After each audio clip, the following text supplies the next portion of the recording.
discerner les ruses du diable, connaître les lois spirituelles qu'il utilise pour nous attaquer, comprendre aussi quand il pointe son, son bout de nez, eh bien cela nous aidera dans nos luttes, cela nous aidera dans nos combats.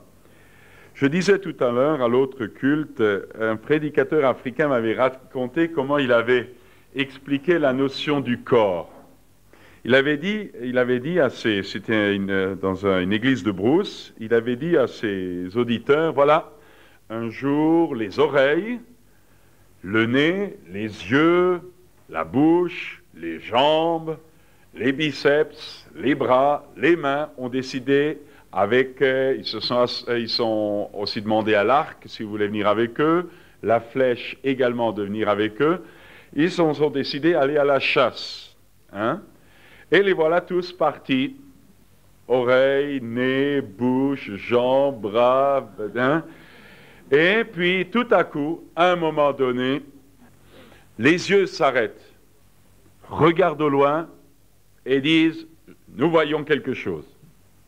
Vous savez, papa, c'était trop loin. Alors, les jambes ont dit « Eh bien, on va se rapprocher ». Alors voilà, les jambes qui se mettent en marche. Tout à coup, le nez, il dit « Mais ça sent une drôle d'odeur ici, ça sent le lion, attention !» Ils sentent. Et puis les oreilles tendaient leur lobe, hein, pour voir si vraiment qui c'était, quel était le bruit qu'on pouvait... Qu'est-ce que c'était comme genre d'animal qui était là, hein? Et comme le nez avait un odorat vraiment sensible, il a dit, je crois, je sais pas, mais il me semble que c'est un troupeau de zèbres, hein? Troupeau de zèbres. L'oreille écoutait, les pointes des pieds se dressaient autant qu'ils pouvaient pour essayer de regarder par-dessus la savane, et les jambes, bien sûr, continuaient. Alors les genoux se sont mis en action, hein, hop, à genoux, les coudes aussi les coudes, et rampant dans la savane pour essayer d'approcher le plus près. Et tout à coup, les yeux ont dit, c'est des zèbres, c'est un troupeau de zèbres. Alors, la main a appelé la flèche dans le carquois, l'arc s'est tendu, grâce à la main et au bras et au biceps qui s'est mis en action, les yeux ont visé, hein, et tac, la flèche est partie. Et alors, la bouche s'est mise à crier, oh là, oh là, oh là. C'est bon, je n'ai pas le temps parce que le temps est avancé, mais ça, moi, je pourrais continuer comme ça pendant 2 heures, hein. Mais je vais simplement vous montrer, ce qu'il voulait montrer, c'est que chacun avait eu besoin de l'autre pour avoir un résultat, le gibier. Nous travaillons pour des fruits qui doivent demeurer jusque dans la vie éternelle. Et vous et moi, nous sommes des membres d'un corps. Hein, tout à l'heure, nous avons pris la Sainte Seine. Et nous avons besoin, dans le plan de Dieu, nous sommes appelés à nous compléter, comme les genoux complètent les jambes. Hein, la bouche complète le reste, l'oreille, la vue, etc. Chacun avait besoin des autres. Et le résultat a été cette proie qui a été prise. Et nous aussi, si nous voulons avoir du fruit, si nous voulons gagner, prendre du butin, hein, être nourris, voir des âmes sauvées, manifester la gloire de Dieu, alors il n'y a pas d'autre règle que de comprendre que Dieu nous a plantés tous dans un même corps et que chacun, dans sa fonction, apportant au bénéfice des autres ce qu'il a reçu, nous puissions tous ensemble porter des fruits à la louange et à la gloire de notre Créateur. Ça, si je dis cela un petit peu en introduction aussi, c'est parce que c'est ça que le diable veut attaquer. Normal. Le jour où il arrive à dire à l'oreille, promène-toi à 5 km d'ici, et au genou gauche, promène-toi à 5 km là-bas, ça va faire des torticolis terribles pour le coup, qui ne va pas lui savoir où regarder, hein, etc. Et les attaques du diable ont toujours pour but, bien sûr, de diviser, de détruire la communauté.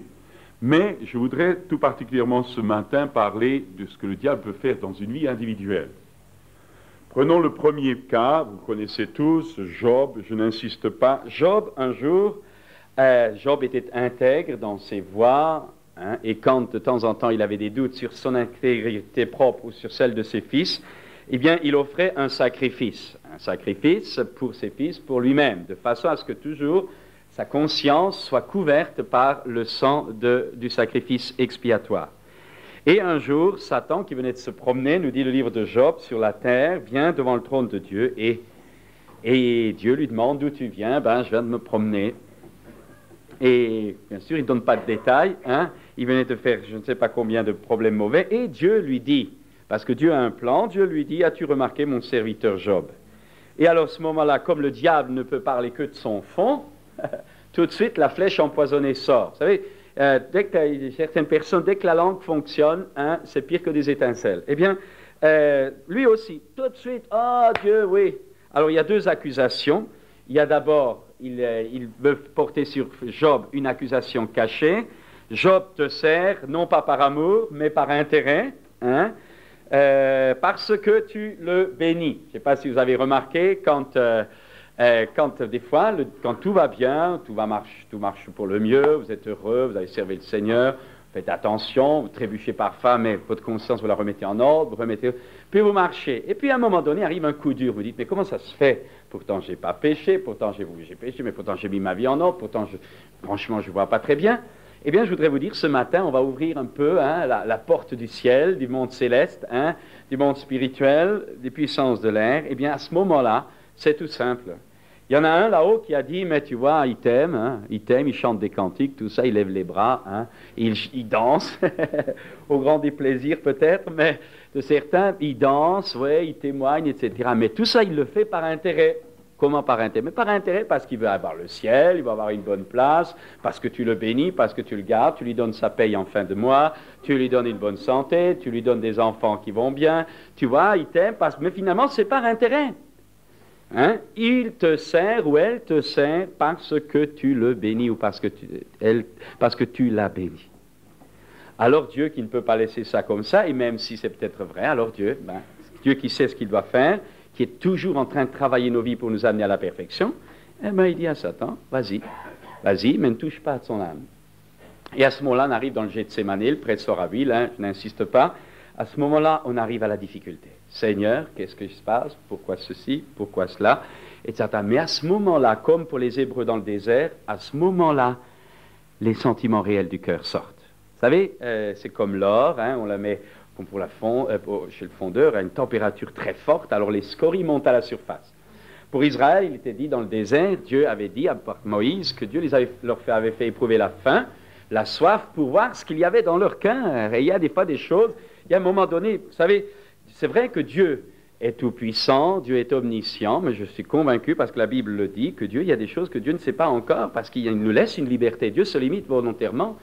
Et Dieu, à un moment dit, en parlant des enfants d'Israël, il ne m'était pas venu à la pensée qu'ils allaient offrir des enfants, faire passer des enfants par le feu. Dieu est pur, il n'avait pas pu penser un truc comme ça. Bien sûr, si Dieu veut ouvrir la porte du futur, il peut, hein, je ne dis pas. Mais il y a des choses, des fois, auxquelles Dieu ne pense pas. Et des fois, et pour Israël, Dieu avait laissé ce peuple passer par le désert pour voir réellement ce qu'il y avait dans leur cœur. Et alors ça sort. Murmure, contestation, rébellion, division, égoïsme, enfin bref, tout ce que le cœur humain peut manifester. Il te sert par intérêt. Tout le monde marchait quand ils avaient vu la nuée, la flamme de feu, l'écaille, les miracles. Hein, en Égypte, la marche dans la mer Rouge, alors tout le monde dansait, sautait, c'était merveilleux.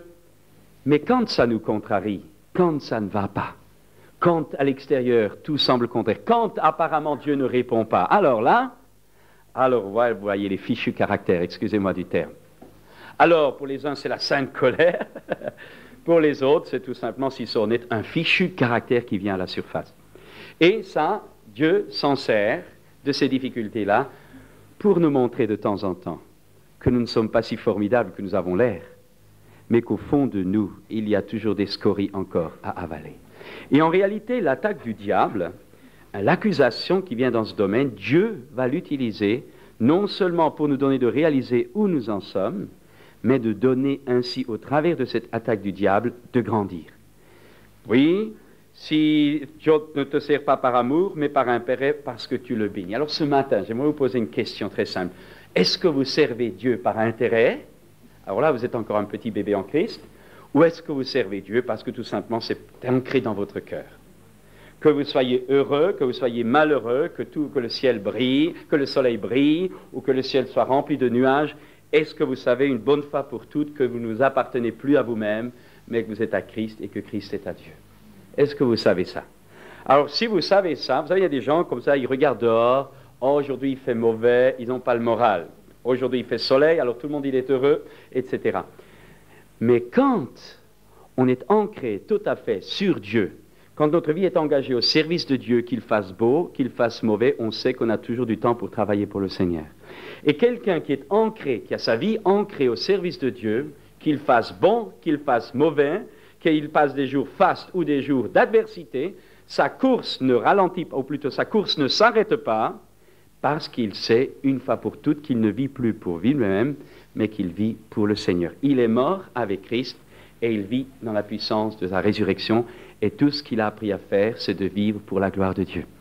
Alors imaginons 2 minutes ce matin que le diable là-haut, parce qu'il va le faire, ou il l'a fait déjà, il le refera, disant, mais celui-là, celle-là, oui, elle te bénit, elle donne sa dîme, elle fait un petit peu le témoigne, parce qu'elle dit, si je ne le fais pas, je ne serai pas béni. Encore la notion des œuvres, vous voyez? Ou alors, non. Alors le diable lui fait ça. Alors Dieu dit non. Alors, et si ça l'est, eh bien Dieu profite de cela. Mais si ça ne l'est pas, alors Dieu ensuite confond le diable. Mais tout cela a un but, c'est démontrer dans les lieux spirituels.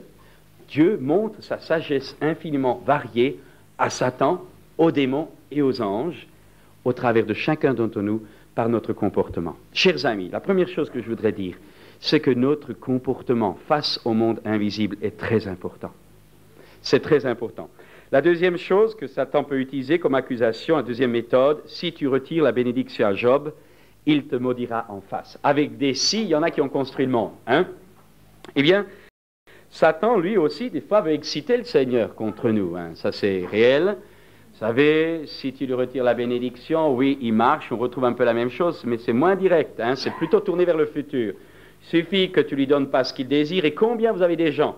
Et j'ai vu, hein, quand même commencé à avoir, je crois, 23, 24 années de conversion, hein, petite expérience, mais j'ai vu des gens qui promettaient beaucoup pour le Seigneur. Mais quand Dieu semblait ne pas leur donner ce pourquoi ils s'étaient engagés au Seigneur, alors là, attention, ça devient des opposants terribles. Mais nous ne donnons pas notre vie au Seigneur pour recevoir un objectif bien précis. Nous nous donnons au Seigneur parce que nous avons reçu la grâce, parce que nous avons reçu le salut. Mais ensuite, ce n'est plus nous qui dictons notre volonté au Seigneur. Mais notre joie, c'est de faire la sienne, parce que nous avons foi que la sienne, pour nous, est bonne, agréable et parfaite. Mais vous avez des gens, ils espéraient ceci, des gens, ils espéraient cela, mais quand ça ne va pas comme ils veulent, alors, Dieu, oui, et les autres aussi. Hein. Et ça, c'est encore un trait du malin. Hein, il faut voir le malin là-dedans aussi. Si tu lui retires la bénédiction, si tu ne lui donnes pas ta bénédiction, hein, alors il te maudira en face. Ce baptistère a eu je ne sais pas combien de baptisés. Hein. Regardez, en cours de route, il y a la bonne terre, il y a la terre pierreuse, il y a la terre avec les épines, hein, et puis il y a la terre le long du chemin. Hein. Tout cela, nous sommes des terres dans lesquelles Dieu veut travailler, dans lesquelles Dieu veut sortir les gros cailloux, dans lesquelles Dieu veut enlever les épines, parce que si nous les gardons, elles vont nous étouffer. Et beaucoup ont bien commencé, mais ce qui compte, je vous le rappelle, ce n'est pas de bien commencer, ce n'est même pas à un moment donné dans notre vie être en pleine apothéose de notre marche chrétienne. Ce qui compte, chers amis, c'est de bien la terminer. Parce que le prophète Ézéchiel dit très clairement, ta justice sera comptée pour nulle si à la fin de ta vie tu n'es pas juste. Le juste qui perd sa justice se perd. Le méchant qui revient de sa méchanceté et qui se convertit est sauvé. Ça, c'est les arithmétiques de Dieu. Et l'Épître aux Hébreux nous dit de considérer quelle a été la fin de la vie des conducteurs. Vous savez, moi je vous dis honnêtement, il y a des fois des hauts, il y a des fois des bas, mais je réalise bien que je peux parfois être très fort. Que dans mon cœur personnel, il peut parfois y avoir des luttes terribles. Et je me rends bien compte que rien n'est joué, nous vivons de la grâce de Dieu jour après jour, et ce qui compte, c'est le résultat final. C'est ceux qui seront vainqueurs, qui régneront avec le Seigneur. Je dis cela pour vous montrer que d'un côté, il y a les attaques du diable, de l'autre côté, il y a ce que nous pouvons cogiter et faire, et de l'autre côté, la mise en garde de ne pas être léger avec Dieu, parce que nous pouvons tout rater. Tellement de gens. Vous savez, un jour, je suis en train, dans ma lecture personnelle, je suis en train de lire le livre des Nombres. Hein? Et puis, à un moment donné, les gens, ils contestaient avec Moïse périodiquement. Hein? C'est sûr, Moïse, Aaron, c'était Aaron sur le beauté. Quand ça n'allait pas, ils avaient qu'à prier eux aussi. Non, il fallait attaquer Moïse. Hein? Pourquoi tu nous as fait? Pourquoi? Et puis, à un moment donné, Dieu n'en a eu assez, parce qu'il y a eu la révolte, Corée, Datam, Dieu, à un moment donné, a eu assez. Hein? Moïse, lui, il était KO par terre, priait, il sait tout ce qu'il pouvait faire. Hein? Toute la multitude était contre lui. Et puis, à un moment donné, Dieu a dit, maintenant, c'est terminé. J'extermine ce peuple. Alors, Moïse intercède, et alors Dieu dit quelque chose de terrible. Ceux qui ont vu 10 fois ma gloire et qui se sont rebellés contre moi n'entreront pas en Canaan. Et Dieu n'est jamais revenu sur sa position. Et Moïse, quelque temps plus tard, a parlé un peu trop hâtivement au rocher, enlevé. Aaron, enlevé. Alors je vous dis honnêtement, je ne veux pas dire qu'ils n'étaient pas sauvés, mais ils n'ont pas goûté aux bénédictions de Canaan. Alors si Dieu n'a pas lâché pour Moïse, ne vous faites aucune illusion, il ne lâchera ni pour vous ni pour moi. Dieu est sérieux et on ne se moque pas de Dieu. Il y en a tellement qui ont réduit Dieu à un papa gâteau qui n'a rien à voir avec la Bible. Dieu est bon, mais Dieu n'est pas faible. Et le but de Dieu, c'est de nous amener à être forts. Le but de Dieu, c'est de nous amener à être sérieux. Parce qu'il y va non seulement de notre vie ici-bas, il y va de notre gloire future. Et il y va de l'impact de l'Église, il y va de l'impact de notre témoignage, et il y va de l'accusation du diable là-haut. Dieu est obligé d'être sérieux, parce que sinon tout est en plein chaos. Bon, je continue, je n'insiste pas. De ce terrain, nous retrouvons le travail d'accusateur du diable dans Zacharie 3.1. Dans Zacharie 3.1, vous avez le souverain sacrificateur Josué, encadré d'un côté par Satan qui l'accuse, et de l'autre côté par l'ange de l'Éternel. Et vous remarquerez qu'entre ces deux, il y a Josué donc avec des vêtements pleins de taches, hein, vêtements salis. Donc c'est un homme prêtre au service de Dieu, souverain sacrificateur, donc le chef du peuple, qui dans sa vie a eu des tâches, des faiblesses, etc.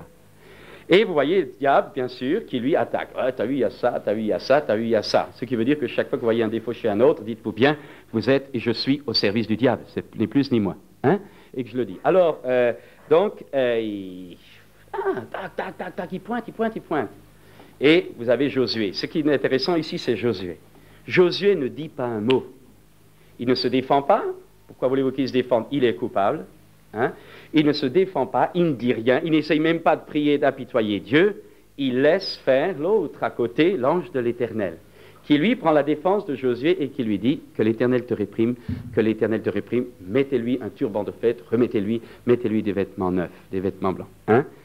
Et là, il y a un enseignement à retirer, là, c'est que quand, par exemple, déjà dans notre vie spirituelle, dans notre vie de prière, vous avez remarqué des fois, on est là, on s'approche dans la prière, on prend du temps devant Dieu. Et à un moment donné, toutes sortes de pensées viennent. On dirait que notre cerveau devient un vrai champ de bataille. Parce que c'est là que le diable commence à attaquer. Des péchés connus, des péchés conscients, des péchés inconscients, dont on n'est pas conscient, reviennent à la surface. Parce qu'en nous approchant de la lumière de Dieu, automatiquement, hein, nous cherchons Dieu. À ce moment-là, le Saint-Esprit commence d'abord à nettoyer le terrain. Hein. Alors, des choses que nous avons oubliées, des attitudes que nous avons eues, que nous avons peut-être étouffées pendant la journée parce qu'elle nous dérangeait, et puis à un moment donné, là, quand on prend du temps devant Dieu. Alors, surtout quand on jeûne, ça c'est très, très... Là, quand vous jeûnez, alors ça va vite à la surface, vous savez. Alors, eh bien, vous êtes là. Mais à ce moment-là, bon, ça, c'est la lumière devant Dieu, mais à ce moment-là, c'est là que le diable est là. On est devant Dieu, mais le diable, il est là aussi. Et à ce moment-là, il a dit, ouais, ça, comment veux-tu ceci, et ceci, et cela. Alors, il y a un conseil que la parole de Dieu nous donne au travers de ce récit, c'est de ne rien dire. Ne pas essayer de nous défendre contre le diable. Au nom de Jésus quitte, au nom de Jésus ceci, au nom de Jésus. Non, je suis là, je reste dans la paix, dans la lumière. Je suis sale, oui. J'ai besoin de vêtements neufs, oui. J'ai besoin d'être purifié dans ma conscience, oui. J'ai besoin d'être purifié dans mes pensées, oui. Tout ça, c'est vrai. Mais je n'ai pas besoin d'être défendu parce qu'il y en a un qui me défend, Jésus-Christ auprès du Père et l'avocat qui intercède pour nous. Et là, je suis dans la lumière. Et au lieu de me lutter contre le diable, d'essayer de me défendre contre moi-même et contre ma conscience, parce que je peux là la durcir et l'étouffer, eh bien, je reste toujours là dans la présence de Dieu.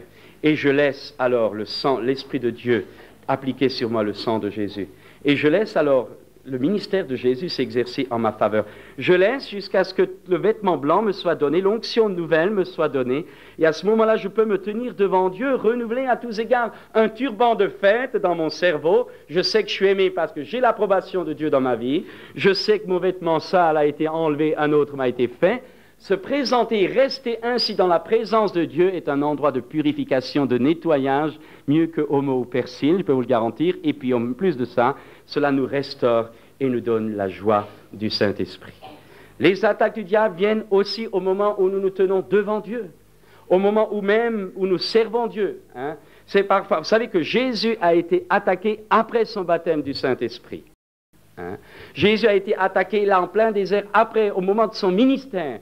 Et je crois que c'est l'expérience de beaucoup d'entre nous. C'est au moment où on a vu le travail de Dieu se faire le maximum au travers de nos vies, c'est à ce moment-là que le diable vous a tendu un croc en jambe. Ce sont des choses qui existent, ce sont des choses réelles. Pourquoi ne pas les reconnaître? Il y en a qui veulent toujours dire non, non, non, c'est pas vrai, non, pas ce. Mais si, c'est vrai, c'est comme ça. Des fois, il y en a qui disent mais non, mais non, mais non, mais si, reconnais une bonne fois pour toutes, tu seras guéri 2 fois plus vite.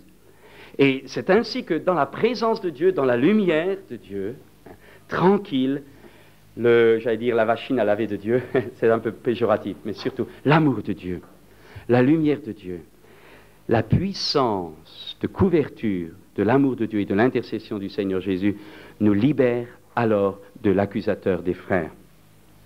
Prenez un autre cas, quand les apôtres ont été criblés, Jésus dit à Pierre, Satan vous a réclamé pour vous cribler comme le froment. Là encore, c'est des choses qui arrivent ou qui arriveront dans notre vie immanquablement. Immanquablement, ça arrivera et ça arrive. Vous savez, avec notre bouche, hein, Pierre a dit tu es le Christ. 2 minutes après, il se trompe tout à fait et il dit à Dieu ne paix, ça ne t'arrivera pas. Jésus lui dit arrière de moi, Satan. Ça, il en a pris pour son humiliation. Hein. Eh bien, mais ce que je veux dire, c'est que Jésus dit Pierre, Satan vous a réclamé. Est-ce que vous réalisez, frères et sœurs, que nous sommes réclamés? Parce que notre vie n'est pas seulement visible par rapport au monde visible, mais notre vie est visible par rapport au monde spirituel, par rapport aux anges, par rapport aux démons. L'Ecclésiaste dit ce que je dis hein, dans une chambre, dans l'obscurité, sera colporté sur les toits, emmené par l'oiseau ailé. Combien il y a de gens qui parlent à tort et à travers, ils ne se rendent même pas compte que tout ce qu'ils sont en train de dire va être répercuté sur tous les toits. Dites-vous bien une chose, que beaucoup de choses que vous avez pu dire à droite ou à gauche, ou simplement quelqu'un est souvent revenu par d'autres paroles, par d'autres bouches. Ça n'existe pas le silence complet. Ça n'existe pas. C'est incroyable ce qu'on apprend. Parfois au bout des mois et des années. Mais ça vient toujours à la lumière. La Bible dit ton péché te retrouvera. Et ce qui ne nous arrive pas finalement sur la terre, immanquablement, nous le retrouverons devant le trône. Pourquoi? Ce n'est pas parce que Dieu nous en veut. Ce n'est pas parce que Dieu est le Père fouettard qui veut nous écraser. Parce qu'il y en a un qui nous réclame là-haut pour nous cribler comme le froment. En un mot, sans s'en rendre compte, Satan est, sans s'en rendre, le garant de la justice de Dieu, parce que Dieu ne peut pas permettre qu'une chose impure subsiste dans notre vie. Alors, Satan vous a réclamé comme le froment. Et qu'est-ce que dit Jésus? Et là, vous avez la clé face à cette attaque. J'ai prié pour toi, afin que ta foi ne défaille pas. Comment s'en sortir lorsque le malin, justement, nous crible hein? Comment s'en sortir quand, vous savez, le crible, c'est quand tout est secoué dans notre vie, hein? Que les bonnes choses sortent, mais les mauvaises aussi. Comment nous en sortir? Pleurer, gémir, essayer de dire à droite, essayer de dire à gauche. Je rappelle cette parole. Vos amis n'ont pas besoin que vous vous défendiez. Vos ennemis, ce n'est pas la peine, hein? Ils vous laisseront tomber quand même. Alors, donc, ne vous défendez, il vaut mieux avoir Dieu avec nous, hein? Et Dieu vous donnera des amis. Vous savez, on peut essayer parfois d'avoir des amis, on manipule par-ci, on donne des cadeaux par-là, on fait beaucoup de choses pour avoir les siens. Hein, ça, c'est facile, ça s'appelle de la manipulation par l'affection. Non, il faut avoir les amis que Dieu nous donne. Ceux-là sont sûrs. Les gens qui sont vos amis par intérêt, tôt ou tard, vous lâchent. Mais ceux que Dieu vous donne, tel ami se montre plus valable qu'un frère dans le malheur. Hein. Et ça, des amis comme ça, je vous en souhaite de tout mon cœur. Il n'y en a pas beaucoup, souvent, mais ceux-là que Dieu vous donne, ceux-là vous laisseront jamais tomber. Même quand vous êtes fautif, même quand vous avez des travers, ils vous le diront en face, oui, ça ne va pas. Mais ils ne vous laisseront pas, parce qu'un ami aime en tout temps, et dans le malheur, il se montre un frère. Eh bien, criblé comme le froment, quelle a été la clé de sortie? La foi. Quoi que ce soit qui puisse nous arriver, quoi que ce soit les coups durs qu'on peut prendre, secoués de tous bords, même si toutes les tuiles du toit risquent de nous tomber sur la tête, si je garde la foi dans la grâce de Dieu, je serai toujours et toujours et toujours et toujours à nouveau vainqueur. La foi au profond, c'est quelque chose, c'est comme une bouée ou un ballon rempli d'air. Vous avez beau essayer de le mettre dans l'eau, vous allez le tenir, l'enfoncer dans l'eau. Dès que vous lâchez, il remonte. parce qu'en inhérence en lui-même, il a l'air qui l'oblige à remonter à la surface. Nous avons plus que l'air, nous avons l'Esprit du Christ en nous. Celui qui est en nous est bien plus grand que celui qui est dans le monde. Et tous les coups du diable, le criblage du diable n'a qu'un but, séparer les scories et nous ramener toujours plus haut. Rappelez-vous, plus une balle de ping-pong ou une balle de mousse, vous la jetez à terre plus fort, plus elle monte plus haut. Et le criblage du diable, quand il nous attaque, nous devons le comprendre de façon à en faire notre profit pour monter plus haut et grandir davantage dans la grâce de Dieu. Il y a l'ange de Satan qui a souffleté Paul, vous connaissez ça aussi. Pourquoi? Vous savez, Paul, je le disais l'autre jour, Paul avait un caractère difficile. Il ne faut pas se faire des illusions. Il y en a qui auréolent Paul, ils pensent que non, Paul avait, excusez-moi du terme, des fois il montrait un fichu caractère aussi. Hein? Paul était un homme, personnalité, vous savez, il y en a qui voudraient réduire chacun en une mauviette. Jésus, une mauviette qui ne bougeait pas, qui tendait les joues, etc. Ce n'est pas tout à fait ça. Hein? Jésus était capable de se mettre en colère pour les justes choses. J'ai bien aimé le frère, l'autre jour à l'école biblique, il disait que la miséricorde, ou ici le jeudi soir, que la miséricorde, ou le débonnaire, c'est savoir se mettre en colère au bon moment et ne pas se mettre en colère quand il ne faut pas. Hein? Ou ne pas se mettre en colère quand d'autres se mettent en colère. Mais qu'est-ce que ça veut dire? J'ai remarqué dans ma vie, j'ai remarqué que les gens qui ont eu du rendement chrétien, qui ont eu des œuvres de Dieu derrière eux, à la fin de leur vie, ce sont tous des gens qui avaient un caractère trempé. Hein? Bien sûr qu'on peut être gentil, tout le monde il est mimi, tout le monde il est beau, etc. Mais ce que Dieu cherche, c'est aussi des hommes et des femmes qui savent construire. Alors Dieu ne demande pas des parfaits, Dieu ne demande pas des gens mollassons, Dieu demande des hommes et des femmes sûrs, solides. Et je peux vous garantir, je suis convaincu, quand on verra l'apôtre Paul là-haut, il nous l'expliquera lui-même, hein, je suis convaincu que l'apôtre Paul avait des fois un fichu caractère. Et il le fallait dans certaines circonstances. Mais dans certaines circonstances, sa vitalité tellement forte devenait un piège pour lui. Sa vitalité, comme pour celle de Jacob, devenant trop forte, eh bien, sa nature, sa personnalité était un obstacle à la grâce de Dieu. Et à ce moment-là, eh bien, Dieu lui a fait un petit cadeau à lui, que le diable pensait, c'était un ange de Satan. Donc, vous voyez, le diable qui vient, il découvre là un point faible chez Paul. Et hop, il saute dessus, allez. Et Dieu le lance, et Paul prie. Dieu lui dit non, ma grâce te suffit, car ma puissance s'accomplit dans la faiblesse. Et des fois, je crois qu'il faut voir si parfois des attaques du diable dans nos vies, il ne faut pas dire c'est le diable, au nom de Jésus je me sauve, est-ce que cela n'est pas permis par Dieu? Hein? Est-ce que cela n'est pas permis par Dieu pour peut-être mettre en évidence un trait de caractère qui, si Dieu me le laisse libre, m'écrasera plus tard? Vous savez, il y a des choses que Dieu a enlevées dans nos vies à notre conversion. Hein, certains disent que j'ai été libéré de ceci, libéré de ça, transformé de ceci. Et vous remarquerez, je regardais dans vos vies, je regarde dans la mienne, que Dieu nous laisse parfois un point faible. Un point. Il est différent chez les uns, différent chez les autres, ça me demande d'être miséricordieux, parce que là, je suis peut-être fort ici, mais dans le terrain où lui, il est fort, moi, je suis peut-être faible. Hein. Alors, vous savez, on est toujours méprisant pour la faiblesse de l'autre, et on est très tolérant pour la nôtre. Hein. C'est toujours comme ça. Ça, c'est l'être humain. Hein. Bon, alors... Donc, je peux avoir un point faible, etc. Et à ce moment-là, Dieu, je prie, Seigneur, enlève-moi, et Dieu le laisse. Dieu le laisse, et il le laissera peut-être toute une vie. Et c'est ce que Paul a eu toute une vie, ce point-là ne lui a pas été enlevé. Un ange de Satan lui a été laissé. Pourquoi? Pour que cet homme fasse attention sur son point faible, qu'il reste toujours humble. Vous savez, quand vous savez que là, ce bouton rouge, si vous touchez, ça saute, vous faites attention.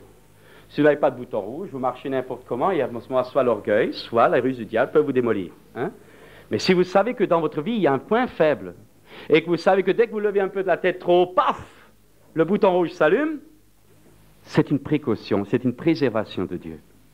Et l'apôtre Paul a eu ce genre, non pas pour son malheur, mais pour sa protection.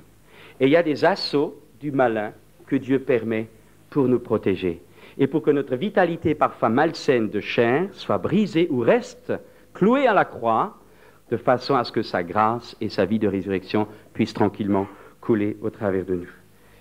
Diabolos, vous le savez aussi bien que moi, veut dire diable, calomniateur. Diable vient de diabolos, calomniateur, médisant, accusateur. La Bible parle des femmes dans Timothée, qu'elles ne soient ni médisantes, hein, ni calomniateurs, etc. Le mot grec dit que les femmes ne soient pas diabolos.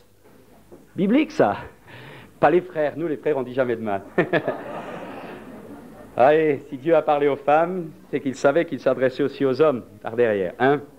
Non. La langue est un feu. Nous devons faire attention. Alors donc, ça, nous avons l'attaque devant le trône. Ça se passe, c'est le témoignage à rendre devant le monde spirituel en haut. Mais maintenant, il y a l'attaque directe. Hein, quand le diable n'arrive pas par ces façons-là, alors il attaque carrément Dieu.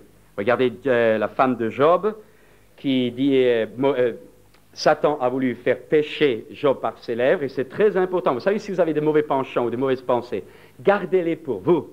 Vous savez, un mauvais sentiment dans votre cœur qui n'est pas exprimé, vous l'avez que vous. Mais si vous commencez à le dire, vous créez autour de vous la chose. Vous créez spirituellement, vous le créez, vous infectez les gens. Hein. Et il y a une différence. Alors, il y en a qui disent, mais puisque je l'ai, je le dis. Mais non, puisque tu l'as, garde-le. Garde-le ton problème, ne le colle pas aux autres. Hein. La langue fait tout ce que nous faisons, tout ce que nous disons se crée ou se détruit. Nous créons par notre langue, nous détruisons. Il n'y a pas de neutre, ça n'existe pas. Tout ce que je dis s'inscrit. Il faut le savoir. Ça s'inscrit, ça se crée, il y a une création. Pour cette raison que Job n'a pas péché parce qu'il a tenu. Vous savez, le cœur de Job, il a dû buriner. Il n'avait jamais fait de mal. Comment pas? Mais il s'est tu. L'Éternel a donné, l'Éternel a repris. Il n'a pas parlé. La langue détruit des églises. Et la langue nous détruira si nous ne faisons pas attention. Et ne pensez pas, la grâce de Dieu, l'amour de Dieu, des églises ont été détruites. Et si je dis ça, en Afrique, j'ai vu des églises sauter à cause de cette fichue langue. Mais ce que je veux dire, c'est que là, il y en a un dans le monde spirituel qui ne laisse pas passer, qui est l'accusateur. Et à ce moment-là, maudit Dieu, il meurt. Alors là, c'est l'attaque directe à Dieu. Puisque Satan n'a pas réussi à faire tomber Job, il veut le faire pécher par les lèvres. Maudit Dieu. En Éden, regardez, quand Satan cherchait un point favorable, eh bien, il a attaqué directement contre Dieu. Il a dit, bon, Dieu, il ne veut pas que vous soyez comme lui. Ouais, Dieu est égoïste, il veut garder sa place. Ah, souvent, je l'entends ça. Il veut garder sa place. Non, on ne veut pas garder la place, on veut faire l'œuvre de Dieu, c'est autre chose. Hein? Eh bien, Satan a gardé... Satan dit, mais Dieu, il veut garder ça pour lui. Il veut garder ça. Dieu ne veut pas que tu sois comme lui. Dieu ne veut pas. Il veut pas, Dieu. En un mot, Dieu est un égoïste. Dieu t'a trompé. Dieu te raconte des blagues. Dieu te raconte des mensonges. Voilà l'attaque de Satan. Ève avait envie d'un truc. Elle avait envie de ça. Mais elle savait que Dieu avait dit non. Ce n'était pas sa part encore. Non. Elle a craqué. Satan a attaqué Dieu en traitant Dieu de menteur et d'égoïste. Et ça, Dieu ne se gêne pas. Prenez encore dans Sodome et Gomorrhe. Le cri de Sodome est monté vers moi, dit l'Éternel. Vous savez qui a crié? Qui a crié? C'est le diable qui a crié là-haut. Hein? Tu vois le diable qui avait suscité les problèmes chez les Sodomites. Mais ce même-là va ensuite se targuer de la justice de Dieu pour dire, vous avez fait ça, ils ont fait ça, tu ne peux pas, mais derrière Sodome, il faut bien comprendre les ruses du diable. Derrière Sodome, il y avait Lot. Et lorsque le diable accuse Sodome, en réalité, il veut détruire Lot avec. Et derrière Lot, ça va plus loin là. Vous savez la stratégie du diable. Derrière Lot, il y a Abraham. Il faisait d'une pierre, il faisait 3 coups. Parce que Lot touché, Abraham était brisé. La Bible nous dit que lorsque Dieu trouve un intercesseur, alors son jugement est arrêté. Hein? L'intercession, réunion de prière du jeudi soir, ou aller à la cellule de prière, priez les uns pour les autres, prions pour l'Église, prions pour les frères. L'intercession stoppe le jugement de Dieu. Hein? Eh bien, comment Lot a été sauvé? Par l'intercession d'Abraham. On lit ça comme ça, mais il faut voir les lois spirituelles en action. La chose a été tellement conduite, quand Dieu dit « cacherai-je à Abraham », c'est pour susciter là. Il y a une révélation que Dieu lui donne pour susciter le cœur d'intercesseur d'Abraham. Et c'est l'intercession d'Abraham qui va bénir Lot. Mais derrière ça, rappelez-vous encore, il y avait les traits enflammés du malin qui voulaient détruire. Et puis, bien sûr, le diable attaque Dieu dans le monde. Les gens disent, si Dieu existait, il ne permettrait pas ceci, il ne permettrait pas cela. Alors là, vous leur dites, bon, si, admettons, bon, Dieu n'existe pas. Ils disent, quand même, vous admettez que Dieu n'existe pas. Alors vous lui dites, qui a fait la guerre? Eh bien, ce sont les hommes. Alors ne reprochez pas à Dieu ce qui est à la cause des hommes. C'est simple comme argument, mais il est le plus logique. Hein? Eh bien, les gens disent, ouais, Dieu, si Dieu est Dieu. L'autre jour, quelqu'un me disait, mais priez pour que votre radio, là, moi, il y avait des problèmes. Priez. Mais je dis, Dieu ne s'impose pas. Dieu se propose. Et notre cœur méchant ne remplace pas, ne peut pas obliger Dieu à intervenir. Mais ce que je veux dire par là, c'est que le monde accuse Dieu. C'est encore le travail du diable. Et le diable nous fait nous accuser les uns les autres. Parce que depuis que nous avons mangé, au travers d'Adam et Ève, le fruit de la connaissance du bien et du mal, les fautes des autres ne nous sont pas cachées. Vous avez remarqué? C'est fou ce qu'on voit vite la faille chez les autres. C'est vrai. D'autant plus que si nous l'avons triomphé, on sait. Ce qu'on a goûté, on sait le reconnaître chez les autres. Très vite, vous savez. Il y a des choses que vous n'avez pas, alors vous avez parfois des difficultés à aller voir chez quelqu'un d'autre. Mais quand vous avez vous-même le problème, alors tout de suite, vous savez, les frères apparentés, ça se reconnaît. Et ça, c'est très vite, et ça, nous sommes fabriqués comme ça, le monde, et nous avons la capacité de voir les failles chez les autres, souvent beaucoup plus difficilement chez nous. Hein. Mais le problème est là. Alors, voir la faille des autres, c'est automatiquement un appel à notre cœur, comment s'en sortir, comment lutter, comment faire, etc., etc. Et il y a là encore une clé, un moyen de guérison, un moyen d'éviter, c'est l'amour. Pas l'amour faiblard, je n'ai pas le temps, je disais ça tout à l'heure, l'amour. Il y a des gens qui ont une notion fausse de l'amour.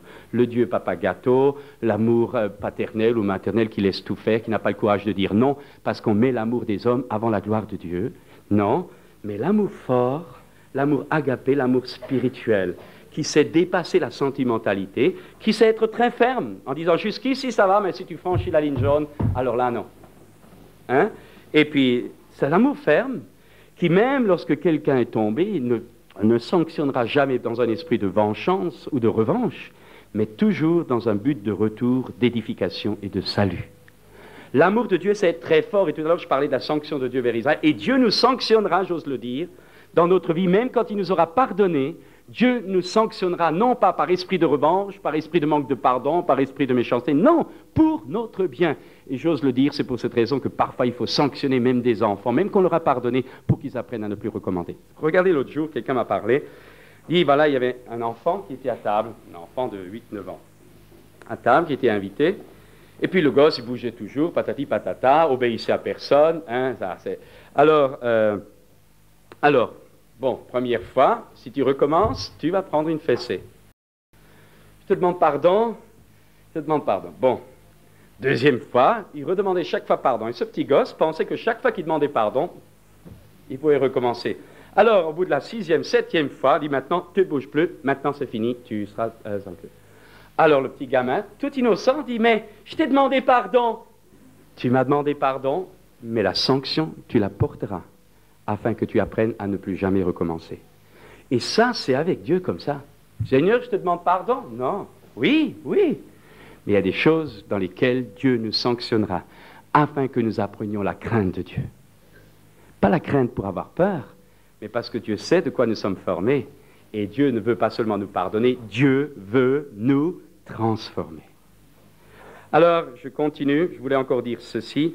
La victoire de Jésus réside dans le fait que Satan n'a jamais réussi à provoquer dans le cœur de Jésus une accusation contre Dieu, et dans ce que aussi Satan n'a jamais réussi à provoquer devant Dieu une accusation contre Jésus. Jésus a été vainqueur sur toute la ligne et dans toute. Qui de vous, dira-t-il, me convaincra de péché? Et le dernier point que j'aimerais dire encore, c'est ceci. En ce qui concerne la vraie foi, j'ai parlé tout à l'heure de la foi, j'ai noté ça, la vraie foi est forte. La foi qui nous sortira toujours de nos difficultés et des attaques du diable, c'est cette foi-là qui n'attend rien d'elle-même. Ce n'est pas parce que je dis que j'ai une grande foi ou que j'ai une grande foi. La vraie foi est forte parce qu'elle n'attend rien d'elle-même, mais qu'elle attend tout de Dieu à qui rien n'est impossible. Je répète, la vraie foi est forte parce qu'elle n'attend rien d'elle-même, mais qu'elle attend tout de Dieu à qui rien n'est impossible. Dieu ne refusera jamais sa grâce à ceux qui ont foi, confiance et qui cherchent sa grâce tous les jours de leur vie. Mais je vais aller un peu plus vite, là j'ai encore 2 trucs à voir. Ça c'est l'accusation, il y en a d'autres, mais je n'insiste pas. Et ensuite maintenant il y a une autre attaque du diable qui est l'action directe. L'action directe, par exemple Ève, dans le jardin d'Éden, le serpent vient, il séduit. Il y a l'action directe aussi dans Job, nous l'avons vu, la souffrance, hop, Job est touché jusque dans son corps. Et puis il y a l'action directe face à face, avec séduction tout, Jésus au moment du désert, lorsqu'il est attaqué, lorsque le diable veut s'opposer à son ministère. Mais il y a les tentations interposées, le diable n'attaque pas directement, il utilise, vous savez, le diable est un joueur de billard formidable. Il tape une boule d'un côté pour qu'elle ricoche de l'autre côté, pour qu'elle finisse dans le trou là. Hein? Ça, c'est les stratégies de billard du diable. Et le diable utilise ce qu'on peut appeler les tentations interposées. Prenez Ève, pour toucher Adam, le diable a utilisé le ricochet d'Ève. Pour toucher Job, le diable a utilisé la femme de Job. Pour bloquer Jésus, le diable a voulu utiliser les parents de Jésus. Pour éviter la croix à Jésus, pour empêcher Jésus d'aller à la croix, il a voulu que la multitude le bombarde de roi. Pour éviter que Jésus accepte la notion de croix, il va utiliser Pierre. À Dieu ne plaît, ça ne sera pas. la popularité des choses humaines comme ça interposées que le diable va utiliser pour vous et pour moi, parce que le disciple n'est pas plus que le maître. Ça, c'est les attaques interposées, puis il y a carrément le meurtre, la méthode de force. Vous savez, paf, on utilise tout, si ça ne va pas, alors on écrase maintenant. Et c'est ce que le diable fait. Hein? Regardez Esther, tout un peuple attaqué. Hein? Esther, regardez Jésus à sa naissance, le diable veut le détruire physiquement.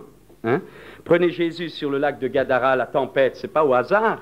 Le diable sait qu'un démoniaque va être libéré. Il veut détruire Jésus, là, c'est l'attaque directe.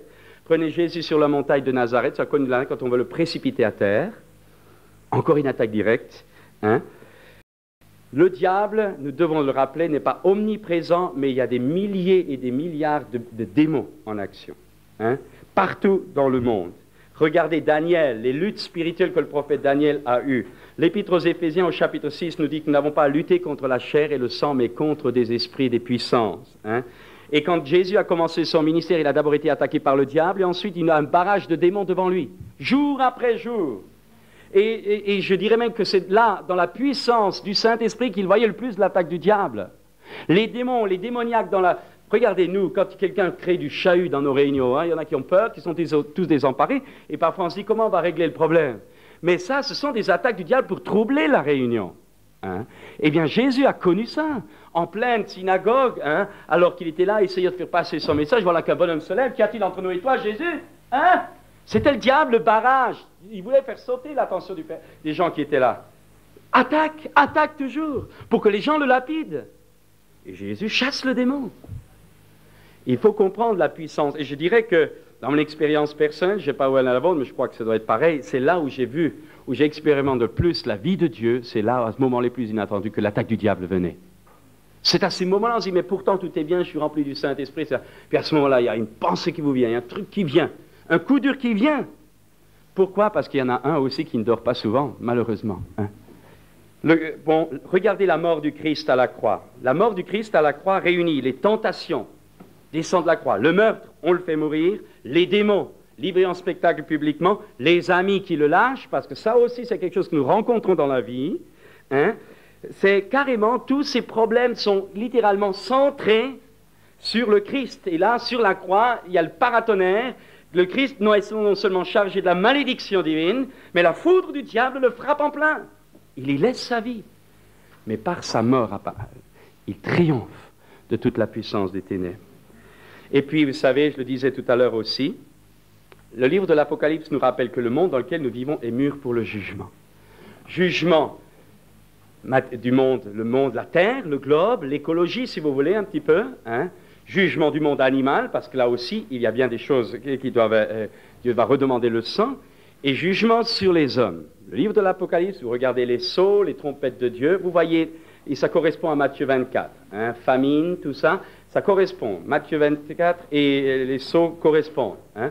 Vous voyez guerre, tout ça, destruction, tout ça, violence, etc. Tout ça, ce sont des jugements. Mais, comme je disais tout à l'heure, il y a une chose qui se passe. Dieu d'abord juge le monde. Il y a une sanction de Dieu. Le jugement commence d'ailleurs par la maison de Dieu.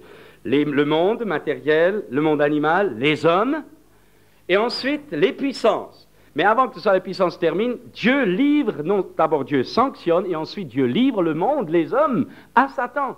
Et quand l'Église, elle, est emportée dans les airs, le diable vient et il descend sur la terre. Et à ce moment-là, notre planète est livrée à Satan, totalement.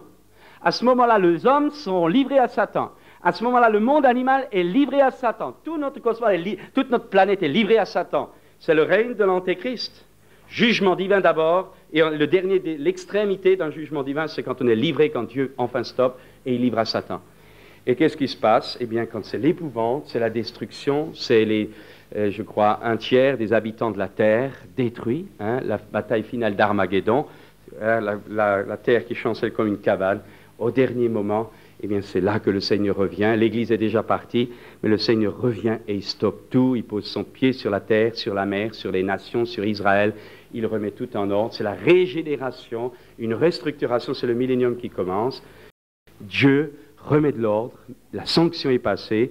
Mais dans tout cela, ce que je veux dire par là, c'est que Dieu tient le contrôle final. Et dans nos vies, je n'ai pas le temps, il y aurait beaucoup de choses à dire, mais dans nos vies, eh bien, dans nos vies, les attaques du diable doivent toujours nous rappeler que c'est Dieu qui a le contrôle final. Nous n'avons pas à nous décourager, nous n'avons pas à nous lasser, nous n'avons pas. Il nous est dit d'Israël que Dieu avait laissé des ennemis au sein d'Israël afin que les enfants des Hébreux apprennent l'art de faire la guerre. Et Dieu laissera parfois des difficultés dans nos vies, des faiblesses dans nos vies. Il ne les enlèvera pas, elles seront là, afin que nous apprenions à faire attention, mais aussi afin que nous apprenions à exercer nos mains au combat et nos doigts à la bataille. En un mot, faites vos efforts pour comprendre cela et pour lutter pour, en un mot, ce que Dieu veut préparer pour la hausse et des vainqueurs. Des hommes qui sauront gérer l'univers, des hommes et des femmes qui sauront juger les anges, des hommes et des femmes qui n'auront pas aimé leur vie jusqu'à craindre la mort. Et c'est une sélection, je suis désolé, c'est une sélection que celui qui veut, a dit Jésus, me suive. Ça veut dire que celui qui veut rester en arrière, reste en arrière. Et ce sera dramatique de voir tout ce que nous aurions pu faire si nous avions pris conscience de ce que Dieu nous demandait, mais surtout si nous avons conscience de la gloire à venir. Car l'apôtre Paul a dit que les souffrances du temps présent ne sont rien en comparaison de la gloire à venir. Chers amis, beaucoup de choses à dire, mais midi passé, je veux simplement vous dire ceci, que ce soit d'une façon directe, que ce soit par la tentation intérieure, que ce soit par l'action de meurtre, que ce soit par les circonstances de la vie, que ce soit par les faiblesses que nous pouvons encore avoir, que ce soit par l'action démoniaque dans le monde, nous savons et nous le vivons, Dieu aura toujours le dernier mot. Et la parole de Dieu nous rappelle que nous sommes plus que vainqueurs par celui qui nous a tant aimés. Prions un instant maintenant. Seigneur, tu étends ta main sur chacun d'entre nous ce matin. Et tu nous fais du bien, Seigneur. Tu nous donnes peut-être, dans ces moments où certains d'entre nous sont en difficulté, tu nous donnes ce matin de réaliser ta grâce, de réaliser que tu fais concourir toutes choses au bien de ceux qui t'aiment. Seigneur, tu nous donnes de réaliser aussi que si le combat dans lequel nous nous trouvons peut-être aujourd'hui est difficile, Seigneur, toi, tu le tiens sous ton contrôle. Que tu sais faire concourir toutes choses au bien de ceux qui t'aiment. Que tu sais nous garder dans ta main. Que tu sais nous fortifier. Mais surtout, tu sais nous façonner et nous former pour devenir des vainqueurs. Vainqueurs sur Satan, vainqueurs sur ses ruses, vainqueurs sur ses méthodes, vainqueurs aussi sur notre chair. Parce que c'est vrai, au travers de tout cela, tu veux nous apprendre à triompher de nous-mêmes et sur nous-mêmes, pour que nous puissions pénétrer dans Canaan et prendre les richesses que tu nous as déjà accordées en Jésus-Christ notre Seigneur. Merci Père de ce privilège merveilleux que nous avons d'être tes enfants, d'avoir été appelés à une vocation si céleste et si divine et si glorieuse. Merci de ce que dans notre faiblesse, tu seras toujours notre force. Et à toi, Père Saint, en soit toute la gloire, dans le nom de Jésus. Amen.